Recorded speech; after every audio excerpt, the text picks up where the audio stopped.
Ladies and gentlemen, I'd like to welcome you to the Q&A session, which takes place here to the topic, the end or the beginning, pros and cons and copyright.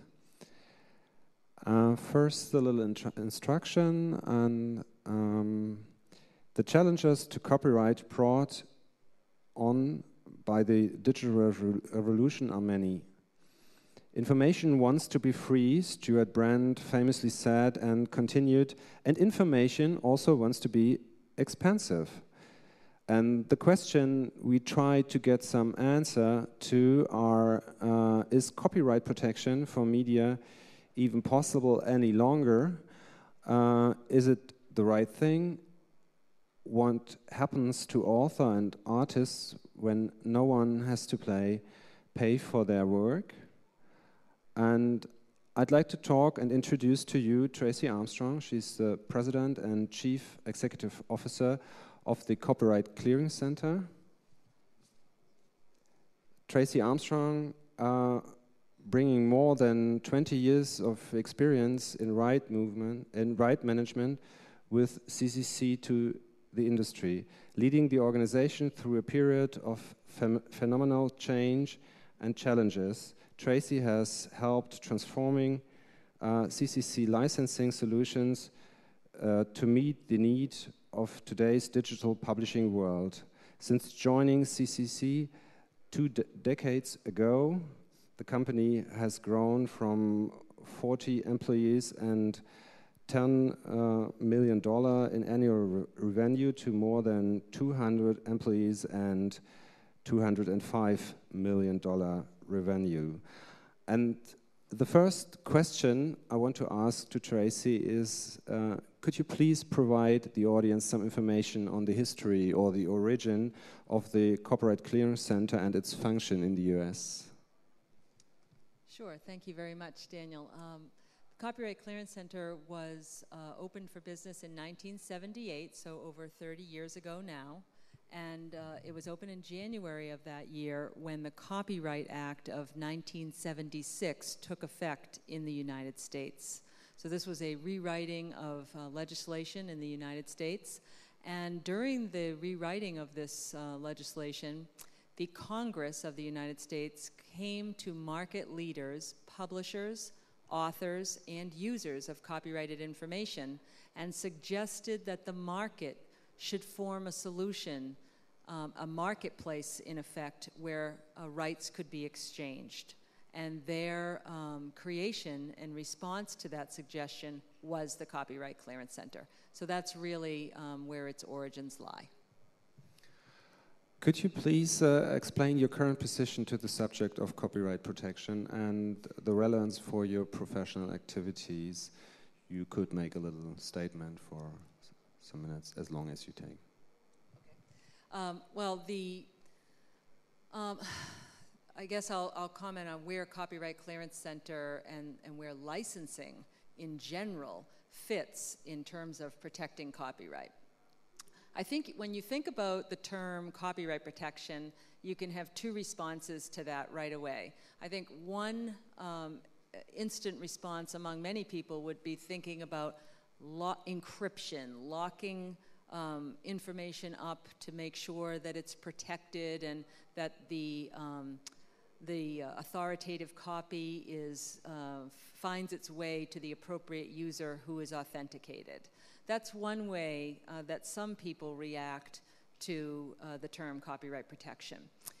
That is not the way that Copyright Clearance Center reacts to it. How we react is by producing licensing solutions which are open, opt-in, transparent systems, in many cases honor-based systems, where rights owners and users of copyrighted materials can come together voluntarily and exchange the information, metadata, and in some cases royalty fees appropriate to the use of that copyrighted information.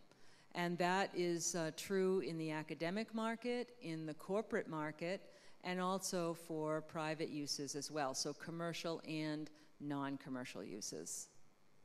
What's the difference, or what are the differences between the academic and the business market? Well, there are a lot of differences.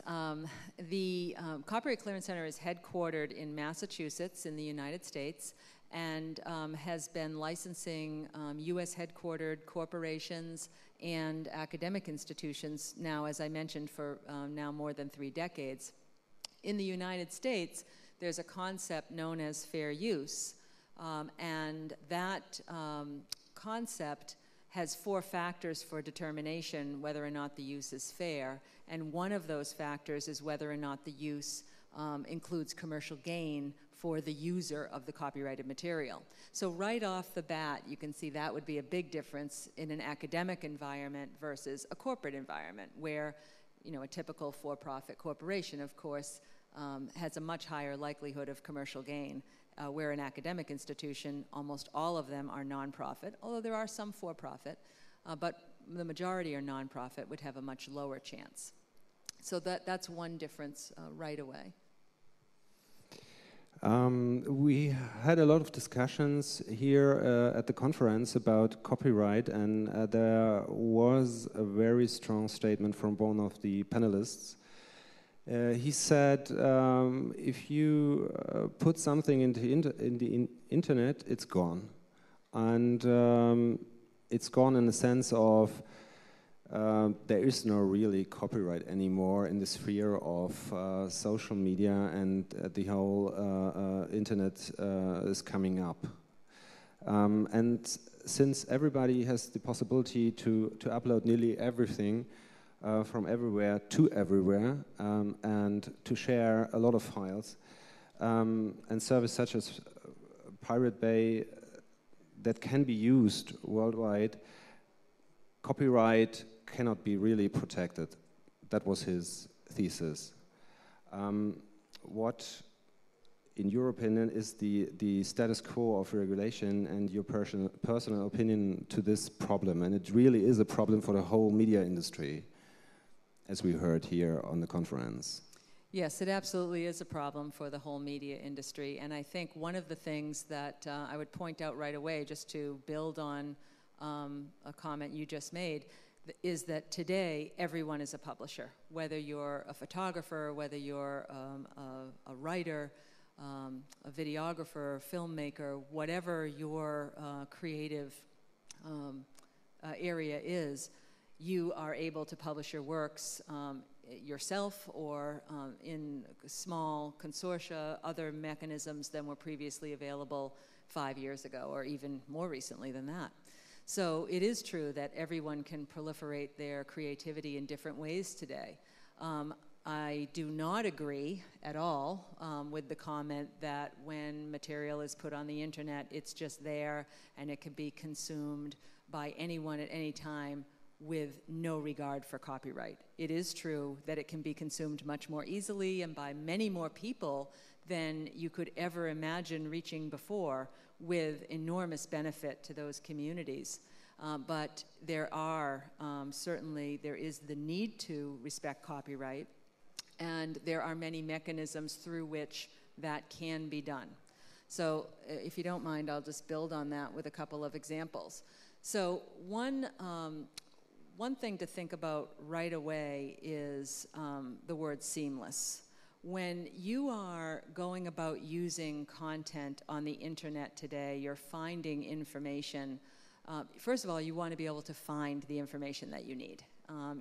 For your personal use, your professional use, whether it's a student or a corporate employee or an individual looking for information and to enrich their task at hand. That ability to discover needs to be there. It's then in between the discovery and the use that we need to build something in. And so there are many ways. You could actually build a step in.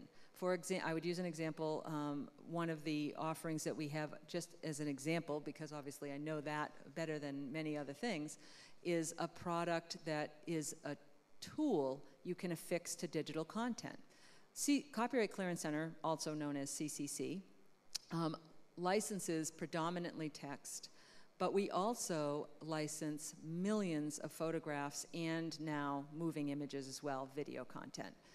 When you find a piece of content on the web, such as The Economist or The New York Times, when you see a link on that content for reprints or permissions, that link is a tool from Copyright Clearance Center, and users of the intellectual property are able to license on the spot. That's one example.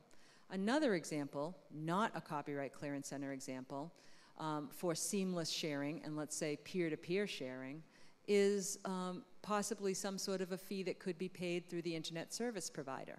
I have 3 children. They love music, I love music. And most of us who enjoy music today are downloading music from the internet. Hopefully most of us are respecting the copyright of the artists that are out there today. There are certainly legitimate ways to do that. One example of that is iTunes, and that's a transactional experience where on a case-by-case basis you're obtaining the music that you want and you are respecting copyright when you do that. Another model is this is just a hypothesis, but a monthly fee that you could pay to your internet service provider. Let's say that I paid this in my home, so my 3 children can get the music that they want from anywhere they want, not just one provider. And it's kind of an all-you-can-eat model. It's extremely seamless. I can tell you that my 11-year-old son, who's in a band, doesn't know very much about copyright, and I don't know if he ever will. I don't know if many 11-year-olds today ever will. And I don't know that it's reasonable to think we'll educate them to that level, but it is reasonable to expect them to compensate artists appropriately. And that helps our culture stay rich. It helps artists be compensated for the work that they need. And one more example is Creative Commons. Creative Commons is a fabulous example of seamless licensing. That's another tool that can be affixed to content, largely used for non-commercial uses. If you haven't heard of Creative Commons, I highly recommend checking it out. And you will see that this is an easy to use kind of opt-in licensing system. It's the non-commercial alternative to Copyright Clearance Center. You developed a special application called Osmo for the Creative Commons. Could you explain it a little bit, what it's about, or how it works? Sure, yeah, Osmo is, in a one-word summary, it's really cool. It's a neat tool that is built on the Creative Commons Plus platform. So I just mentioned that Creative Commons is a tool for non-commercial licensing, and the Creative Commons leadership team decided that for their community they also wanted to offer choices for commercial uses. And so they sought through partners these services to be built, and Copyright Clearance Center built them one, and that is called Osmo. This is something that has been endorsed by Creative Commons. It's a simple tool that can be affixed, again, to digital content. It's like a tag, and the users of the rights owners of that content can set their terms and prices for the commercial uses, and then the users of that content can easily see that tag when they open the content. Again, can be photos. Actually, we targeted Osmo for photos when we went live with it. And but it could be anything. It could be a video, could be an article. We're licensing blogs now. About 1,500 blogs we're licensing. So it's a pretty robust set of content that we're licensing today. About 350 million rights right now at the moment that we're brokering. We discussed also today the differences in the legislation about media rights and also copyrights in Europe.